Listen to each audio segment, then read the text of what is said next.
Hey guys, what's up? This is ScherBR, welcome back to my channel. Today's video is about the second summer banner for Romance in SaGa Universe. I will be talking about all the different styles here, and well, for start, this banner is different here on Global. In the Japanese version, we only had SS Summer Selma and SS Summer Jamil on the banner, but they added two platinum styles that were also related to Summer, but they were not limited. That is SS Summer Cat and SS Coppelia. Well, the most intriguing thing about this banner is that both Cat and Coppelia are more interesting in my opinion. While SS Jamil is very bad and SS Selma is good, but not worth the risk. So let's start by talking about the characters. Selma is the first one. This is the second version of Selma we get in the game. And the first one was not so good. It was comparable to Christmas Monica, but inferior. And the first skill is Quick Trust. It's not so strong, it's D power 5 VP cost, not interesting in my opinion. And the second one is Floral Extravaganza. This one is actually good. It has a chance of killing the target instantly because it inflicts unconsciousnesses. And the last skill is Silver Flower Crash. This is the whole reason why people will summon for Summer Selma. That, or if they really like the character or the artwork. And well, this is a double S power skill with 15 BP cost. That's quite a lot, right? But that is because it also has a buff attached that gives morale up with a small value for 2 turns. Well, we need to specify what is small and how it works when you buff.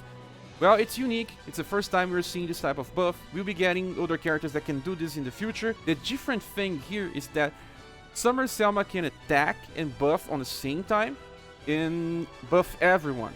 She's unique on this regard. We'll be getting more characters that can buff with way larger values than Summer Selma, but they don't attack and buff on the same time. But they have something better because they can buff on turn 1.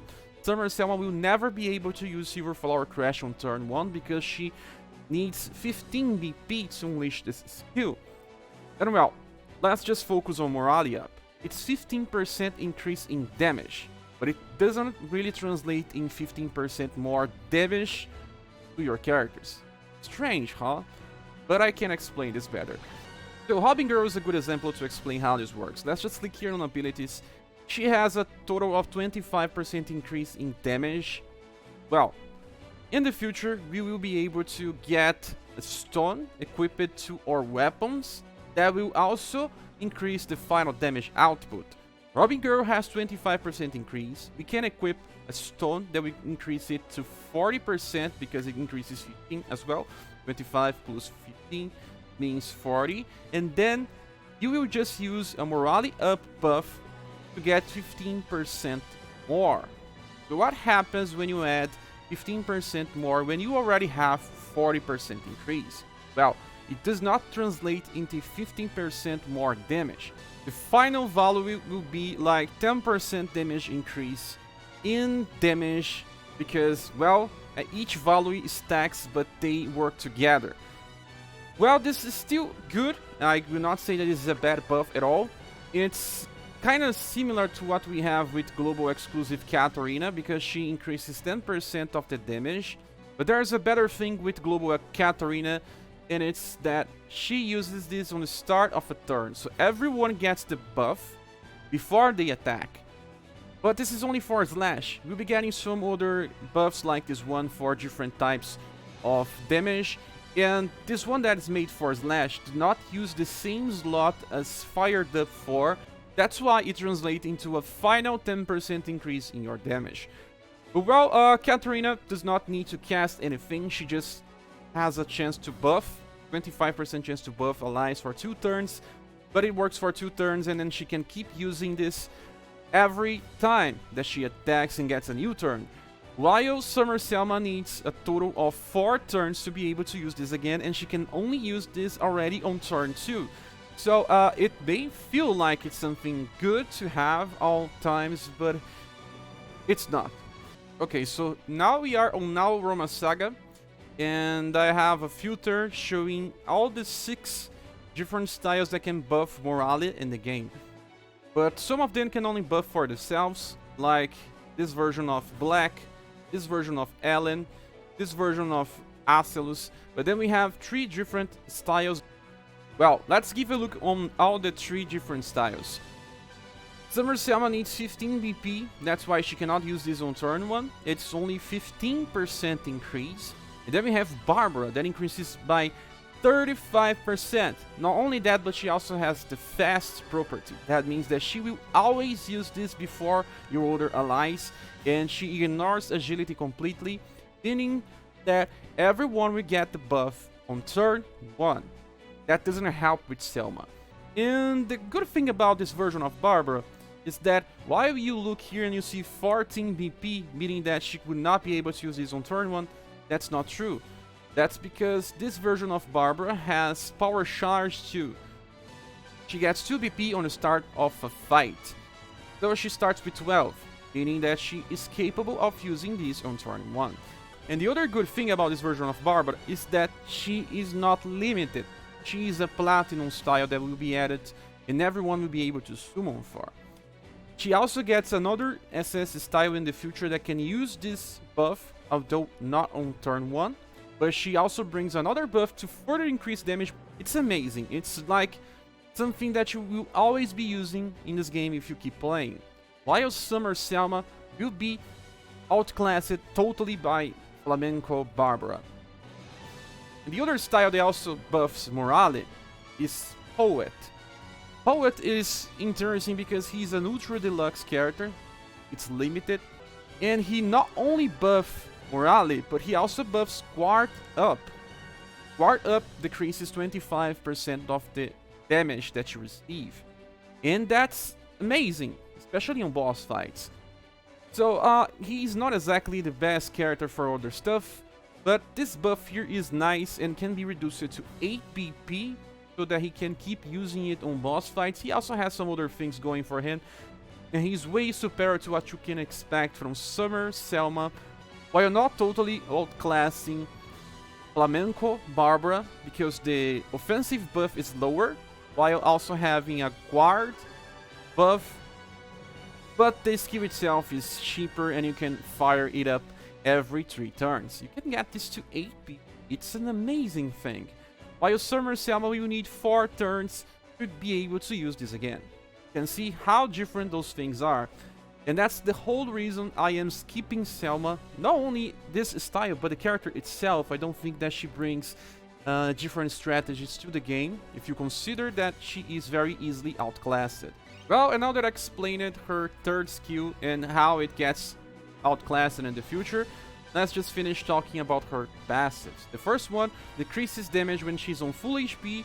The second one increases her damage when she's on full HP, 15% increase, and fired up 4 adds 15% increase into damage. So she can get 30% increase just by having these 2 passives active.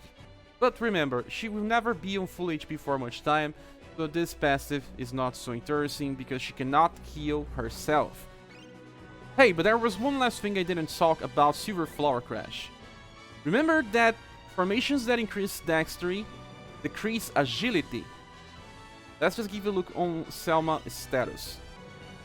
The character itself has above average agility. You can see here it's not on final levels, but you can already see how she develops. But because the formations decrease agility, she will only use this skill on the 2nd turn, and after everyone attacks if you are using Hunter's Gambit or Divine Wall formations in your setup. So, the formations are always important in this game. And the only formations that increases dexterity are Hunter's Gambit, that increases dexterity by 50%, but decreases agility by 50 as well. And then Divine Wall that has 2 slots doing the same stuff, increasing dexterity by 50 and decreasing agility by 25% this time. But 25% decrease will affect the turn order a lot. You will not be able to attack first by using your Summer Selma, especially because the other slots in the formation increase agility as well. Slot number 2 and slot number 3 gets more agility. So how to know when your Summer Selma will attack? Well, you won't ever know. She will probably just attack last. And if she attacks last, the buff will only work for the next turn, meaning that you have even less time of a buff active by using this character. That's the whole reason why I said that she has a fundamental flaw in her own design, because of how we play with happier users in this game. And well, before we finish talking about Summer Selma, it's important to talk about how happier users work, because, well, the next character is Jamil, and Jamil is also a happier user, and he needs agility. But before we go to Jamil, let me finish my talk about Selma. You could still use her in the front lines in a formation that increases agility, maybe just like Rapid Stream, but you still won't know if Selma will go first or not. And then think about her as a buffer and forget about her damage capabilities and not try to buff her dexterity. But that still makes for half value of the pack. You wanted to do more damage and buff on the same time. And the other styles that will be able to do this will be able to do it better. And that's the whole reason why I think that the whole sell point of Selma is flawed. And that's the whole reason why I'll be giving Summer Selma an 8 out of 10, but a skippable 8 out of 10, because even when you factor everything about her, she is still not important. Okay, so this was Selma. Now let's just talk about SS Summer Jamil. Well, he is super bad. Let's just click here on trial to see the attacks.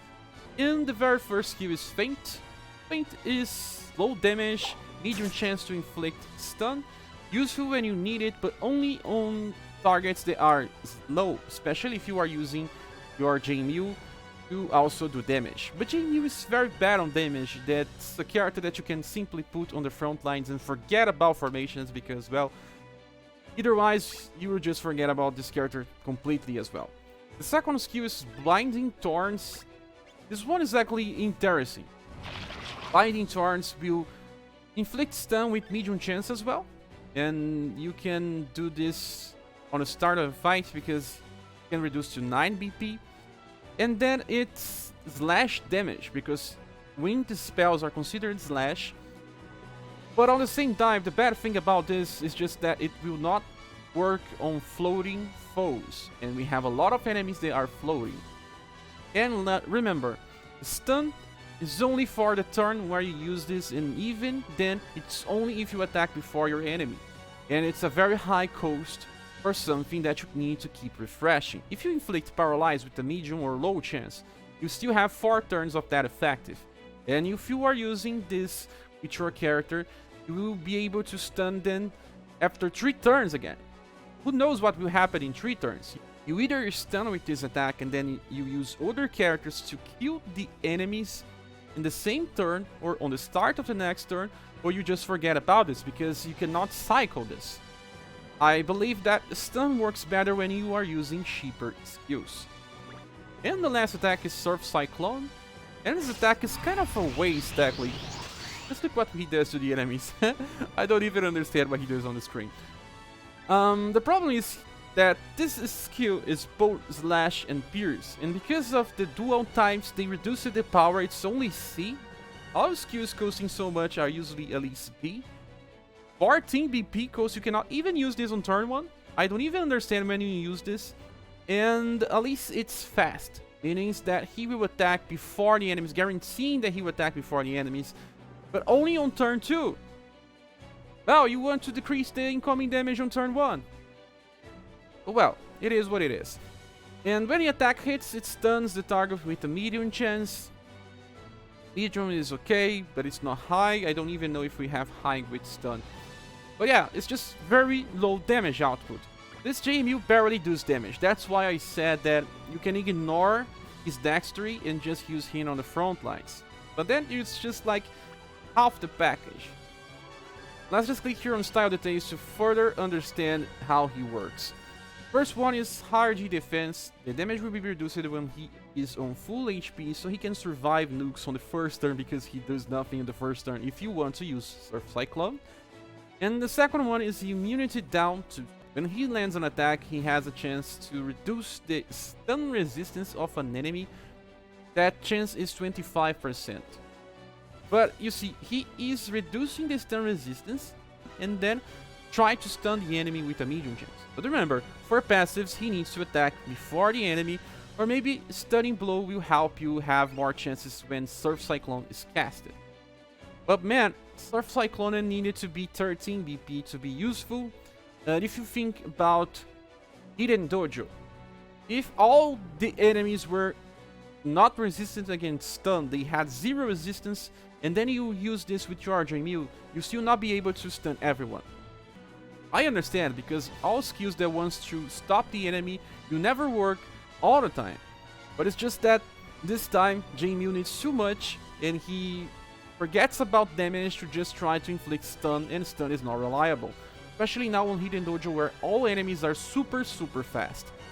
And well, let's just give a look on his status. He prefers Will is his highest status here, but he's just average on Dex, Agility, and Intelligence. Well, he needs Intelligence to have more chance of inflicting stun.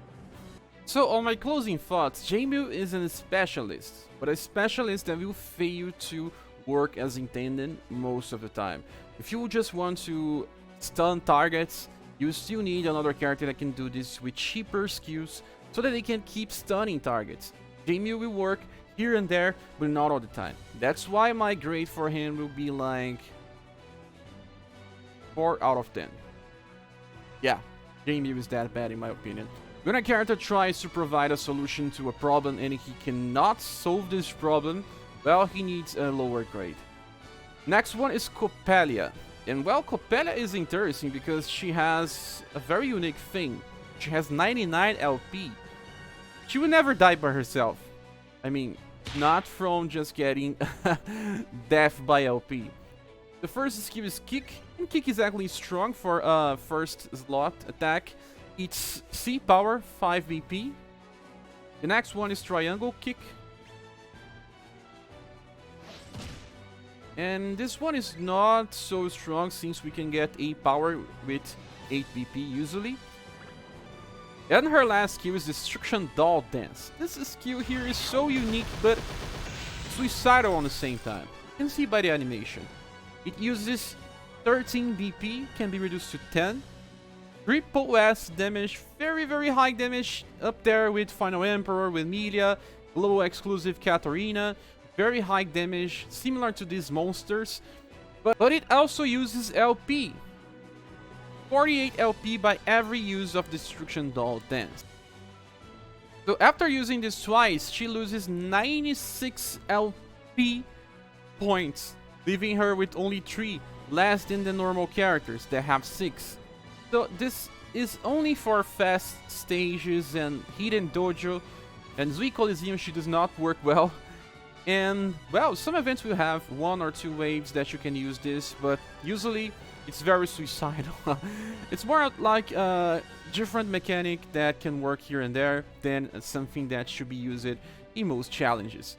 Well, at least Coppelia can also be used for submission, because she can inherit submission from her S style that's given out from free in Coppelia's tower. So you can ignore the last skill and just use her as submission. But then, will she be the best one to use submission? No, but there's something very interesting about Coppelia, is that she has Detox, the same thing that T260G has, that removes all the status elements on the start of a turn. So this allows Coppelia to keep using submission and not be stopped in fights where enemies keep using the status elements, keep paralyzing, confusing, charming. So Coppelia is better on this regard. She also has a chance to increase her own agility when she attacks, so that she keeps attacking first, and Fired Up 4 for 15% increase in damage. Well, let's just give a look on her status, and she is more about agility, STR, intelligence and will, but none of her status are so high. She's not about damage, she's more about utility, and that allows her to be a good submission user, but she cannot debuff status with passives.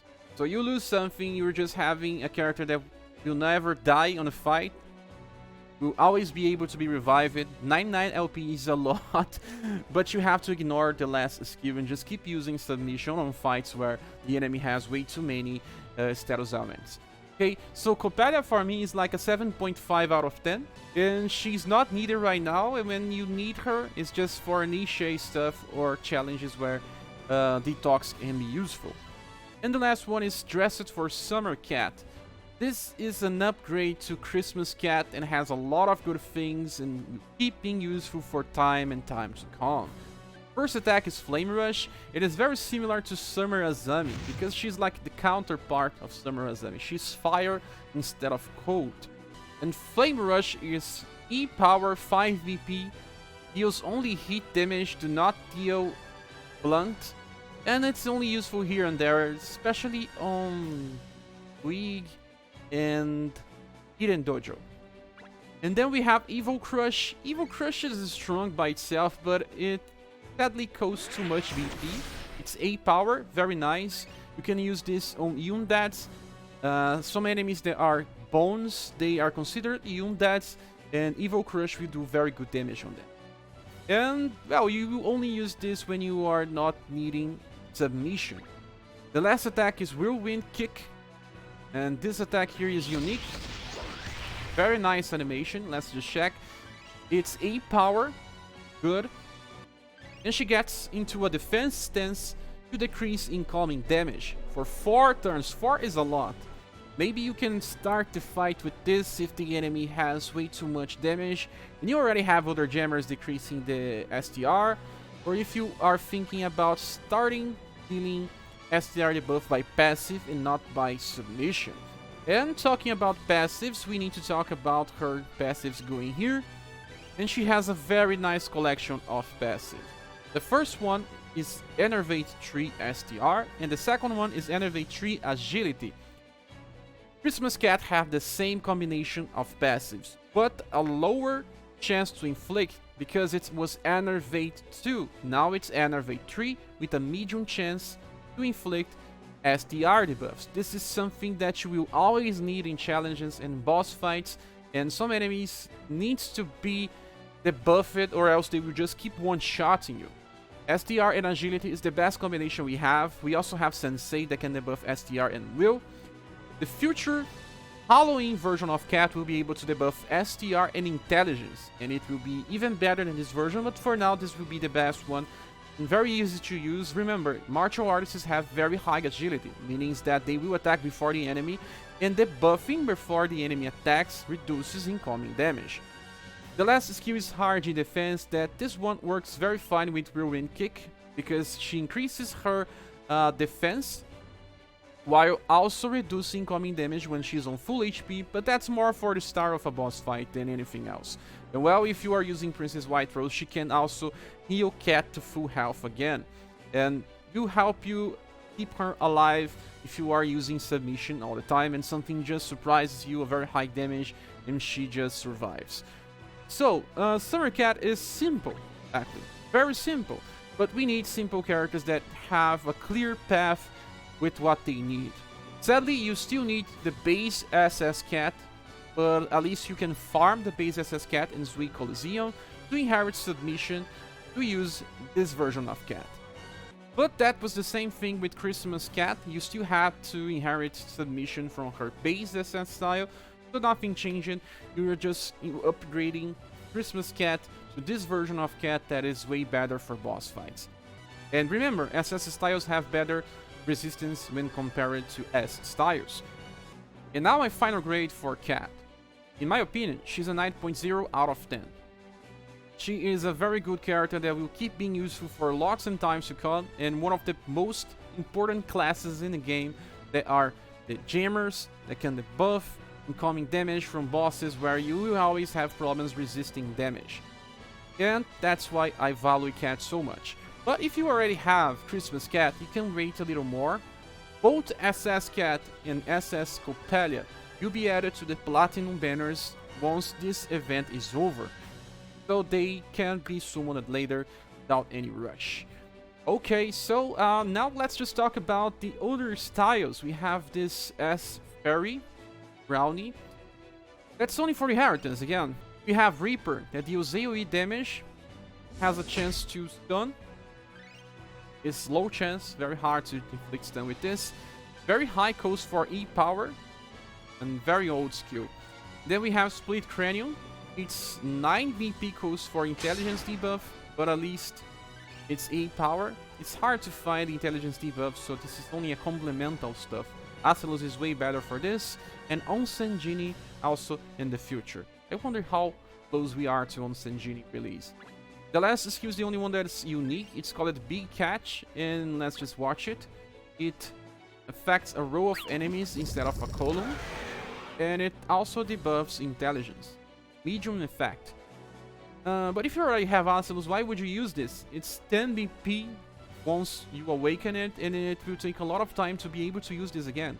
Yes, it won't work on boss fights.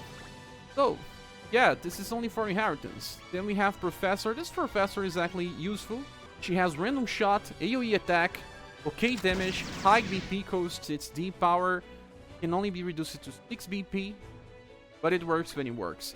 Then we have Bounce Shot, very strong damage, A power, 6 BP once fully awakened. We already used this with Emilia and with Bunny. And then we have the last skill called Stun Shot. We already had this with Bunny. It has a chance to stun the targets with medium chance. Very nice skill actually to start some fights, but the problem is that formations that increase dexterity, increase agility, and that will be a problem if you want to use her as a damage dealer. But let's just give a look on her passives. And we have Enervate 2 Dex. We have a chance to decrease the enemy dexterity. It's very hard to get something like this, because, well, if the enemy has a very low dexterity, it will miss attacks, so we can avoid more by increasing agility. Then we have Fighting Spirit 1, that she gets dex by attacking, and she also decreases the resistance against stun when she keeps attacking. But Stun Shot is very costly, so it doesn't really work all that much. I think that only Enervate 2 can be useful in some situations, but I still don't think people will use her. So, as Professor is more about inheriting either Random Shot or Stun Shot to your SS Professor if you got her. Random Shot will be more interesting than Stun Shot most of the time.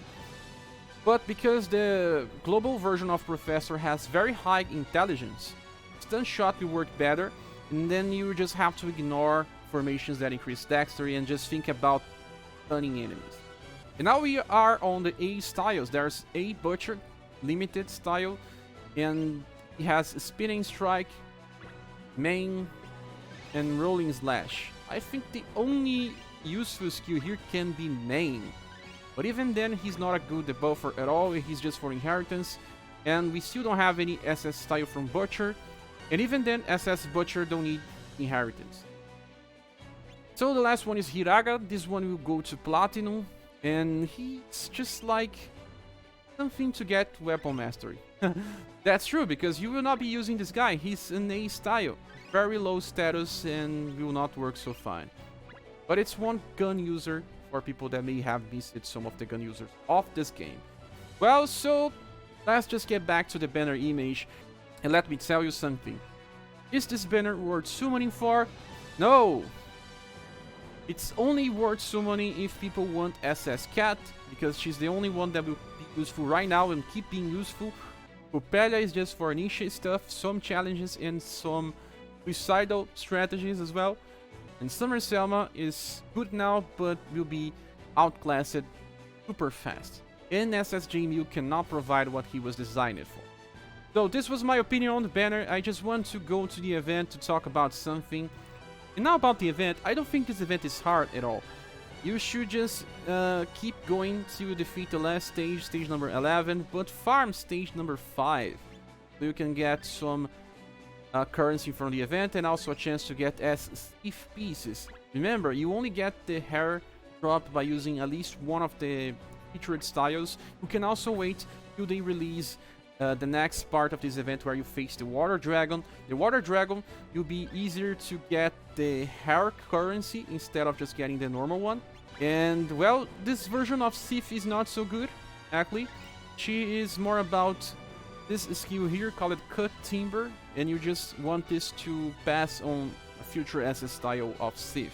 And if you have that one for Pyro Tower, I still don't have. If you have, this one will be useful with that version. You can also get this accessory that is good, increases dexterity. There's Book of Secrets, Platinum Ticket, and White Chance. These are the only things that matter here, and the other stuff can be skipped if you don't worry about it. So this is it, guys. Just farm stage number 5. Keep getting some stuff. Don't forget to bring feature styles so you can get the higher currency, and stop when you get everything that you want.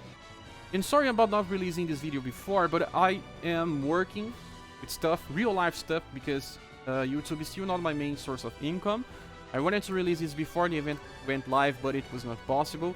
But thank you for watching. Please subscribe if you haven't. What's your opinion on this banner? Place it here on the comments. And if you want to support the channel, you can use the Patreon, PayPal, or Coffee buttons here in the description. We see each other on the next one. Bye.